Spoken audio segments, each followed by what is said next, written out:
Bigla ko ang naisipan magluto ng pansit canton ngayong merienda namin at ang sarap pala nito kapag nilagyan ng sesame oil. Ang una ko ang ginawa, nagpakulo muna ako ng tubig para maluto muna itong atay ng manok dahil isa to sa isasahog natin mamaya. Kapag naman naluto na, itabi nyo muna at palamigin bago nyo to hiwain. Umpisahan na nga natin yan dito sa paggisa ng bawang at sibuyas. Pagsabayin na natin at igisa lang natin itong mabuti hanggang sa lumabas yung flavor. Ang sarap nga magluto dito sa pinaglulutuan ko, malawak siya at malalim. Kung nagtatanong naman kayo kung saan ko nabili, dito lang po kay Ann's Japan Surplus. Ayan, ilalagay ko na lang dyan. Igisa lang natin mabuti itong bawang at sibuyas. Iba kasi nabibigay niyang flavor kapag naigisa yang mabuti. Sunod naman nating ilagay itong squid ball. Hinati ko lang to sa gitna at gumamit ako dyan ng isang pack.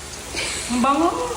Kapag naman na half cook na yung squid ball, nagtitimpla na din ako dito ng 2 tablespoon ng toyo, 1 tablespoon ng oyster sauce, pepper at salt. Tapos pwede na din natin ilagay agad yung mga gulay. Para sa gulay, ito yung mga ilalagay ko. Chicharo, carrots, beans, at maglalagay din ako nitong bok choy at yung cabbage. Halu-haluin lang natin to at lutuin lang natin to saglit para crunchy pa ang ating gulay. Na-try nyo na din bang maglagay ng bok choy dito sa pansit canton? Nako, kung hindi pa, itry nyo na dahil masarap siya at crunchy. Kapag nga half cook na itong mga gulay, hanguin nyo na at iset aside nyo muna. Sa same pan, maglagay tayo ng kumukulong tubig para mas mabilis. Itong nilalagay ko ay 5 cups to. Sinama ko na din pala dito yung pinagpakuluan ng atay ng manok para mas masarap. Gagamit pala ako dito ng 2 pack nitong kanton. Ilagay na natin dahil kumulo naman na itong tubig. Ilubog lang natin itong kanton at timplahan din natin to ng toyo, salt, chicken cubes at pepper. Halu-haluin lang ulit natin to hanggang sa lumambot yung kanton at ma-absorb niya yung tubig. Habang iniintay ko ang lumambot itong kanton, hiniwa ko na itong liver. Ipang tatappings lang naman natin to. I-check nyo din itong kanton at kapag okay na sa inyo yung lambot, pwede nyo nang isama dito yung gulay. Ilagay na din natin itong gulay at magtitira pala ako dito ng konti pang toppings natin mamaya. Halu-haluin lang ulit natin to hanggang sa magsama yung kanton at gulay. At dito, pwede na din natin ilagay yung chicken liver. Ilagay na din natin yung secret recipe. Maglalagay pala ako dito guys ng sesame oil para mas lalong sumarap at pampabango na din. Ganun lang kabilis at meron na tayong masarap na pansit canton. Tawagin na ang buong pamilya dahil meron na tayong masarap na merienda, kapartner ng tinapay at kape. Pansit canton!